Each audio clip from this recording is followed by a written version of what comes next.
जी बिस्मिल्लाहिर्रहमानिर्रहीम। आज फिज़िक्स का हमारा पाँचवा लेक्चर है जिसमें हमने बेस यूनिट्स और ड्राइव्ड यूनिट्स के बारे में पढ़ना है। ये फ़ैन ऑफ कर दो पीछे वाले। बेस यूनिट्स और ड्राइव्ड यूनिट्स के बारे में हमने पढ़ना है आज। इससे पहले हम बेस क्वांटिटीज़ और ड्राइव्ड क्वांटिटीज़ को पढ़ चुके हैं। हमने फिज़िकल क्वांटिटीज़ को डिस्क्राइब करते हुए ये बयान किया था कि फ़िज़िकल क्वांटिटीज़ वो क्वांटिटीज़ होती हैं, ऐसी मिकदारें होती हैं जिनको मेजर किया जा सके या जिनकी पैमाइश की जा सके। फ़िज़िकल क्वांटिटीज़ को दो तरह की क्वांटिटीज़ में हमने डिवाइड किया था। Number 1 base quantities and number 2 derived quantities.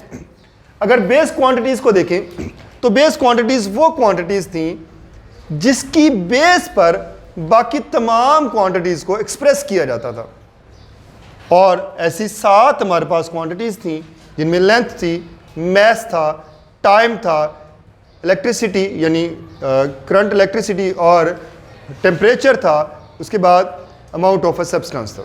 ये 7 क्वांटिटीज़ थी हमारे पास। एक और थी इंटेंसिटी ऑफ लाइट।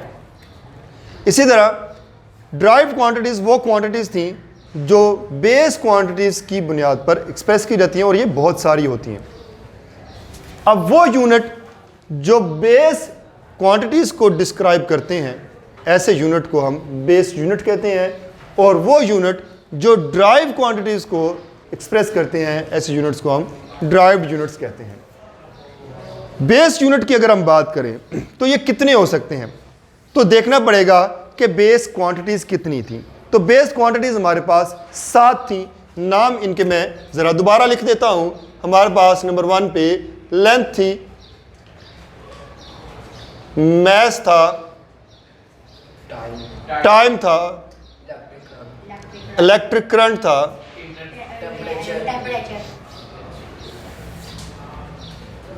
टेम्परेचर था,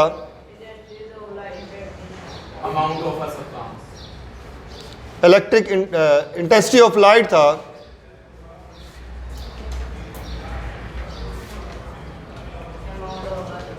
और अमाउंट ऑफ अ सब्सटेंस।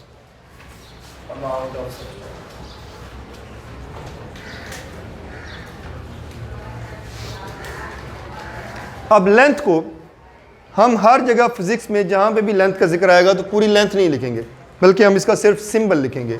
तो लेंथ का सिंबल यानी इसका निशान जो होगा वो L होगा, स्मॉल l। ठीक है। मैस का निशान या सिंबल जो होगा वो स्मॉल m होगा। टाइम को हम कैपिटल T से नहीं बल्कि स्मॉल t से रिप्रेजेंट करते हैं। इलेक्ट्रिक करंट को हम कैपिटल I से रिप्रेजेंट करते हैं। टेम्परेचर को हम कैपिटल T से रिप्रेजेंट करते हैं। इंटेंसिटी ऑफ लाइट को कैपिटल L से रिप्रेजेंट करते हैं और अमाउंट ऑफ सब्सटेंस को स्मॉल n से। ठीक हो गया। अगर कहीं पर स्मॉल t लिखा होगा तो आपको पता चल जाएगा कि ये टाइम की बात की जा रही है। कहीं पर कैपिटल T लिखा होगा तो पता चल जाएगा कि ये टेम्परेचर की बात कर रहे हैं।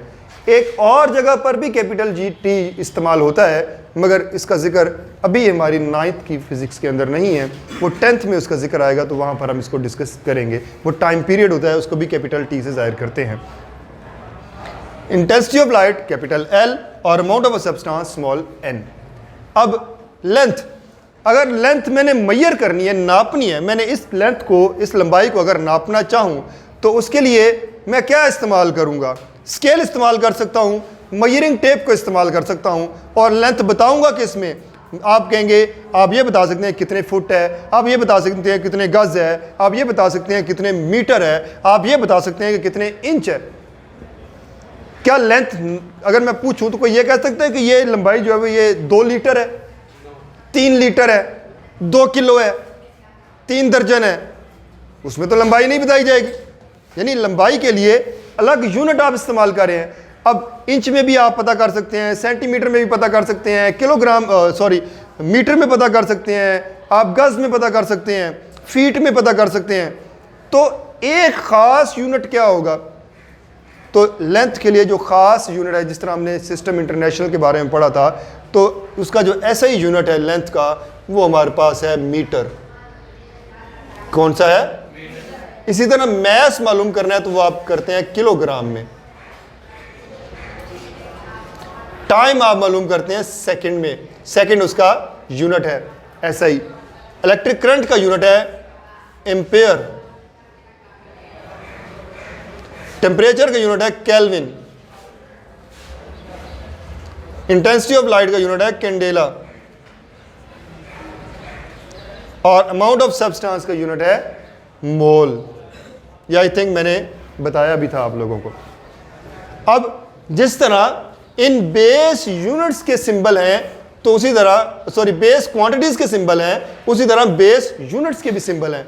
तो बेस यूनिट का अगर आप सिंबल देखें, मीटर को हम रिप्रेजेंट करते हैं स्मॉल m से, किलोग्राम को रिप्रेजेंट करते हैं स्मॉल kg से, सेकंड को रिप्रेजेंट करते हैं स्मॉल s से, और इलेक्ट्रिक करंट को रिप्रेजेंट करते हैं कैपिटल A से, एम्पेयर को, और केल्विन को हम रिप्रेजेंट करते हैं कैपिटल K से, और कैंडेला को स्मॉल cd से, और मोल को MOL के साथ। ये टेबल आपको ऐसे ही याद होना चाहिए।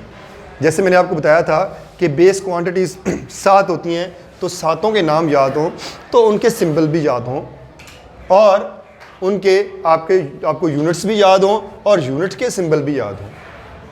क्लियर होगी बात? अब जब बात करते हैं ड्राइव्ड यूनिट्स की, तो ड्राइव्ड क्वांटिटीज़ बहुत सारी हैं, तो ड्राइव्ड यूनिट्स भी बहुत सारे हैं। मैं चंद एक के नाम इधर लिखना चाहूँगा।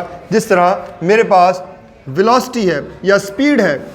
अब स्पीड है, स्पीड एक ड्राइव क्वांटिटी है, तो इसका यूनिट होगा मीटर पर सेकंड।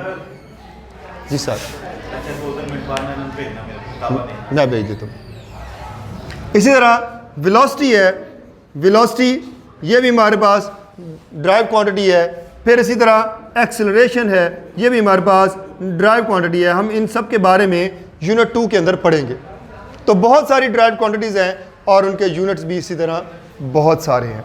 हर एक वो मिकदार जिसे मैयर किया जा सके उसका कोई ना कोई यूनिट होगा।